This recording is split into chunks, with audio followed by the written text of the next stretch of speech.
Like I was saying, you could have John Cena down the line face a Rusev or Big E or Bo Dallas, and one of the final matches in that rivalry feud could be last man standing or I quit. You pretty much know if that's announced, John Cena's going to win.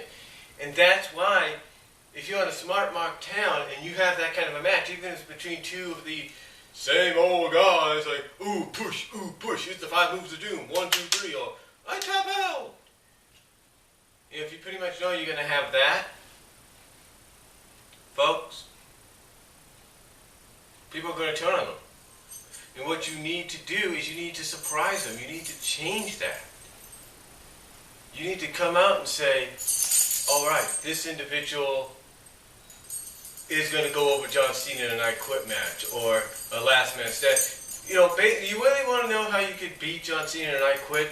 Beat him so, make the match so physical and hard that even John Cena gets knocked out to the point.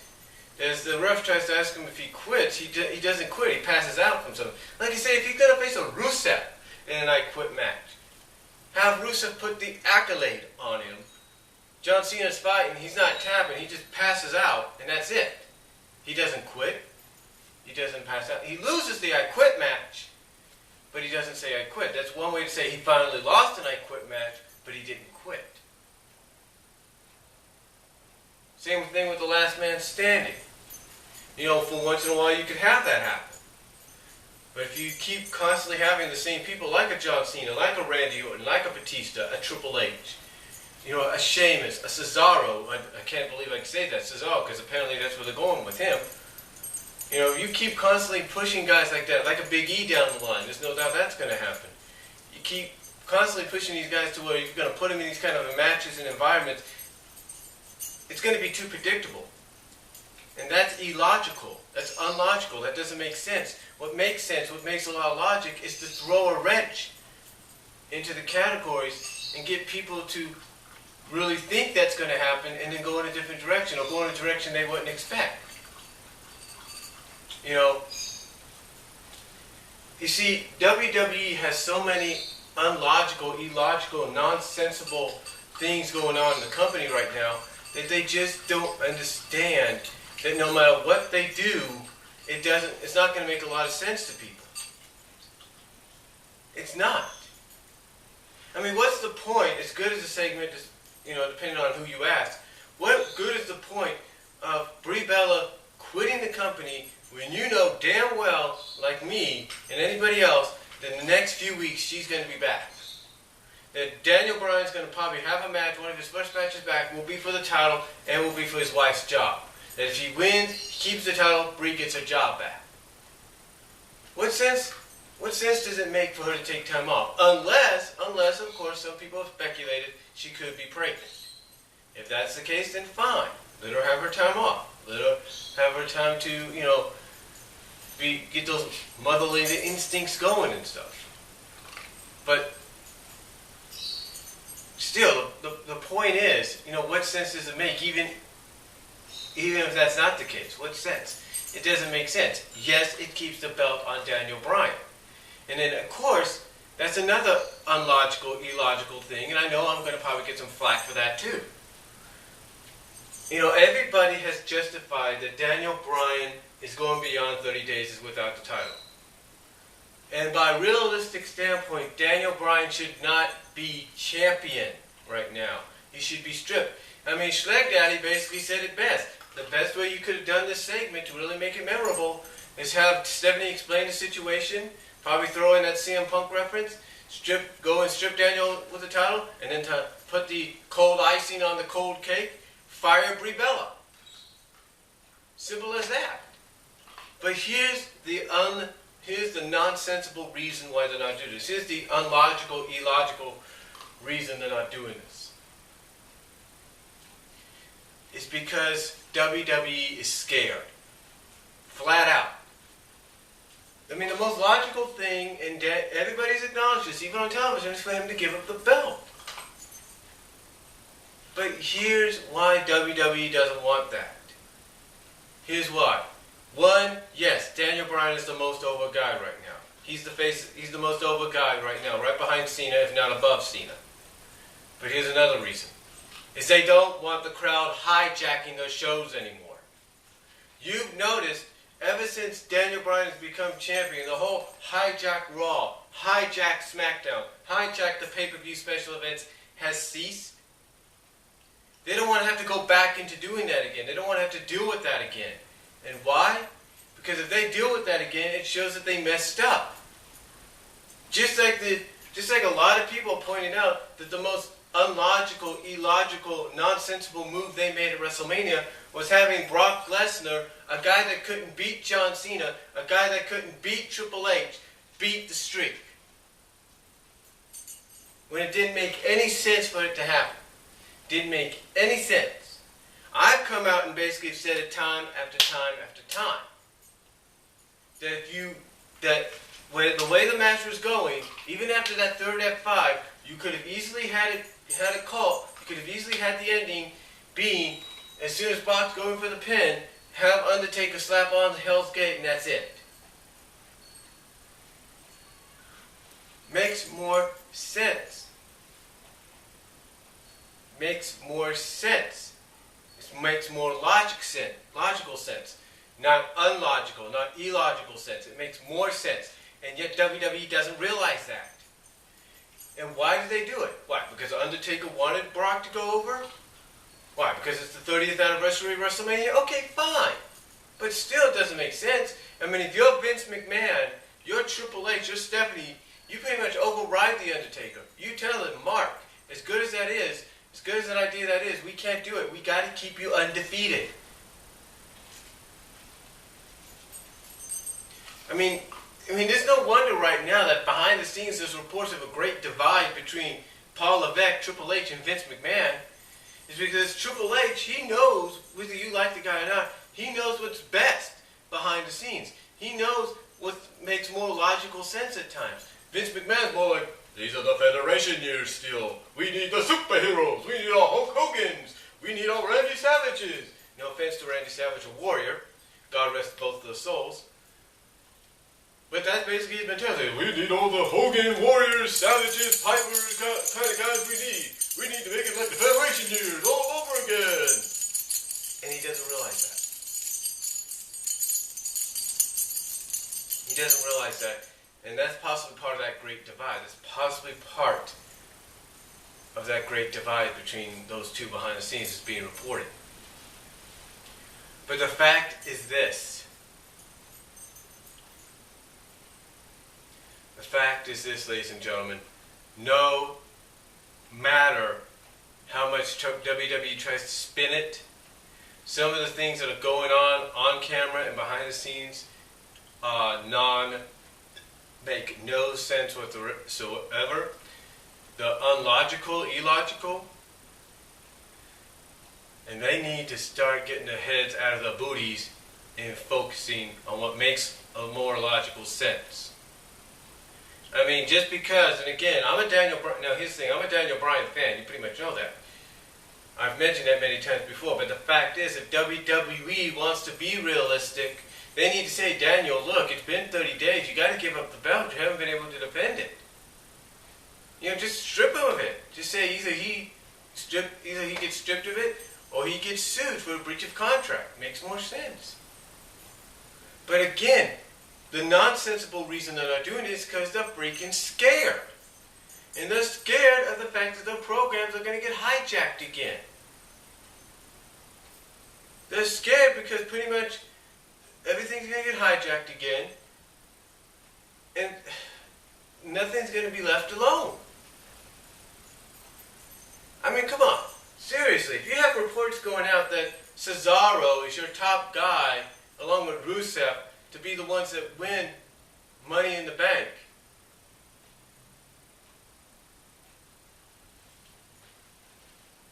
You know, top guys to win the Money in the Bank and then cash in and become world champion. What sense does it make for Daniel keeping the belt anyway if that's going to happen? It doesn't make any sense. Unless you plan to make the main event of SummerSlam a Ring of Honor dream match between Cesaro and Daniel Bryan. Unless you plan to do it that way, then I can understand keeping the belt on Bryan, but still, it's like, doesn't make any sense. Why? Because you're afraid? Here's what you do. If you're WWE, as ego-driven as this may be, or as selfish as this may be, you tell the people, hey, if you start hijacking this show, I mean, here's what you do. You strip Daniel Bryan, right? I mean, if these people start considering hijacking, you say, if you start hijacking this show, we're going to shut this show down. We're going to have you people escorted out of the building. We're going to tell you people to leave. We're going to shut this show down early. We're going to close everything, and you're not going to get no refunds or anything if you try to hijack. Makes more sense that way. And that, from a business standpoint, makes more sense because if people are like, well, I don't want to lose my money. I don't want to come and pay something, so many dollars for a show and then be told I got to leave. It makes more sense because people, when they go to these kind of events, whether it's a wrestling event, a football game, a soccer match, a baseball game, they want to get their money's worth. No matter what they see. They want to get their money's worth. So what do? They end up sitting. They don't want to lose out. So that's the best. And even if something happens, like let's say on some of the tours, Daniel Bryan or John Cena couldn't go and they ended up giving refunds, people want their refunds, right? They're not going to get their refunds if they hijack, and that'd be the best way to say it. Say, if you hijack, you're not going to get no refunds. We'll stop the show cold right here and now. And in a sense, people wanting to get the most money, most bang out of the buck are going to be like, okay, we'll just sit here. We'll just sit here and enjoy it as much as we hate. Because people will do that. There are people that do that. No offense to anybody else. There are people that do that. But the point is, as crazy as it sounds, that's the most logical thing to do. The unlogical thing to do, the nonsensical thing, is to keep the belt on a guy that can't really wrestle just yet. Or at least until the end of the month. Or towards the end of the month. That's the only time he's going to be able to come back and wrestle. Again, it doesn't make sense. And again, this is just among a lot of the logical things happening. I mean, heck, let's talk about the Divas. What sense does it make to make Paige the Divas champion, strip of the women's belt, which, again, congratulations to Charlotte for winning, and should make her a babyface, because that's the most logical thing after what we saw at TakeOver. But no, they don't do that. But again, you want to talk about unlogical, illogical? You take the Scorpion crossbow and you name it the PTO, the Page's Tap Out. I know you want to name finishes after your superstars or whatever, but PTO? That doesn't make sense. Just keep it the Scorpion crossbow. People pretty much know what it is already. And again, talk about unlogical. You want to strip Paige of the women's title, yet she keeps constantly appearing. What sense does it make? Unless you're planning to do, like I say, Charlotte versus Sasha for the title down the line, or as an alternative, you plan to reveal that JBL was in cahoots with the BFFs the whole time, and he did it to make sure Charlotte got to the top. Again, what sense does that make? What sense? It doesn't make any freaking sense whatsoever, folks.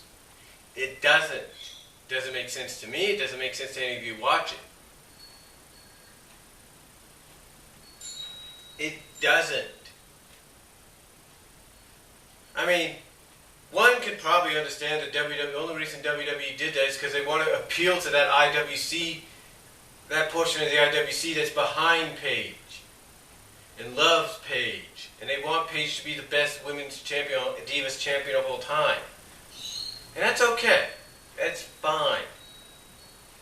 But again, what sense did it make if she's constantly appearing? What sense does it make if, let's say, Emma was champion and you did the same thing to her and yet she's constantly appearing? Again, unless you plan to put Charlotte against Sasha for the belt down the line, there was no reason for not to turn Charlotte babyface after TakeOver. There was no reason. I mean, yeah, there was no reason not to turn her babyface. There was no reason, because there was a reason. She cut a freaking babyface promo behind behind the scenes. Backstage after she won. She had a babyface moment in the ring. What logical sense does that not make to WWE not to turn her babyface? And yet you don't. Because you want to keep the BFFs together, your version of the beautiful people in NXT together. And again, unless it's planting the seeds for Sasha versus Charlotte down the line, fine. I'm okay with that. But unless you're planning to bring the BFFs up together, so they what, can feud with Paige up on the main roster? Whoop-de-doo. Again, does not make any freaking sense whatsoever. And you know what? I respect Triple H. I respect the hell out of the guy. I mean, I'll be honest with you. I'm a huge Triple H fan. Everybody knows that. Triple H is one of my favorite guys, heel or not. He's one of my favorites. But, and the guy understands the business, and he understands what probably was going to be the best for the future of the business. But, if there's one illogical, unlogical, nonsensical thing that Triple H has said about NXT, or he's allowing for NXT to happen, is allowing your already established WWE superstars and divas to go down to NXT and compete. What sense does that make if that's supposed to be the proving grounds for the future of the company? It does not make sense. Yeah, I understand. Maybe you want them to go in the ring and be in the ring with an established veteran so that veteran can teach them a lot more of how to compete, how to work in the ring. I get that. I mean, sure. I mean, it was proven with Natalya and Charlotte in their great match at TakeOver. Same with Tyson and Adrian. But again, what sense does it really make if you constantly keep flooding your show with established superstars and divas? The most logical thing is to keep it as your proving ground. Keep it for your new divas, your new superstars, to compete and prove themselves so they can get up to that main roster. Leave it at just being about them. Don't keep constantly bringing in your established superstars and divas already on your main roster. Don't keep doing that. Because if you do that, what's a great situation right now is going to get watered down. It's going to be just like you're turning NXT into what it almost became before. Just an upgraded version of Velocity or an upgraded version of Wrestling Challenge. And what sense did that make? It makes no sense. So if I'm Triple H, I keep NXT just for the up-and-comers, just for those that are coming in from the indies or those that are training at the Performance Center to build themselves up so that that day, when that day comes and they get the call, hey, you're coming up to the main roster, there you go. And then it lays the field. It opens up the doors for new divas, for new superstars to come from the Performance Center, to come from the indies and start proving themselves. I mean, as soon as you have people go from NXT to the main roster, that's it. That should be the end of them. Let that last match before they get called to the main roster be the last match. Acknowledge it. Don't keep constantly bringing them back. I mean, when Sam Zaney finally shows up on the main roster, that should be it for Sam Zaney in NXT. Okay? Same thing with Adrian Neville. When Adrian Neville shows up, that should be it for Adrian Neville. Don't constantly keep bringing them back. Allow NXT to be the NXT that it's meant to be. The proving ground for the up-and-coming divas and superstars that are just starting in WWE, from the Performance Center, from the indies, so that way they do get themselves called up to the main roster someday. That's what it should be. I mean, when the Ascension finally leaves, let that be the Ascension's last time in NXT. That's it. Let them be the main focus. Let them be a main focus, if not the main focus, of your tag team division on the main roster. C.J. Parker, same thing. You get him called up, that should be it for C.J. Parker. Tyler Breeze, same thing. He gets called up, that should be it for Tyler Breeze. I mean, the list goes on. Bailey, Sasha, Charlotte. Once they get called up, that should be it for them. Should be it.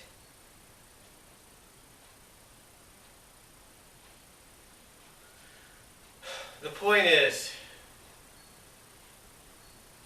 a lot of today's WWE logic is unlogical and does not make any sense. From everything I've mentioned in the first video and in this second part, which I've had to film because my battery died, none of what I've mentioned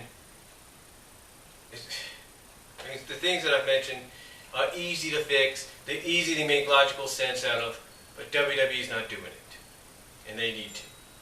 So, that's all I'm going to say. You guys let me know what you think. Comment below. I'll talk to y'all later.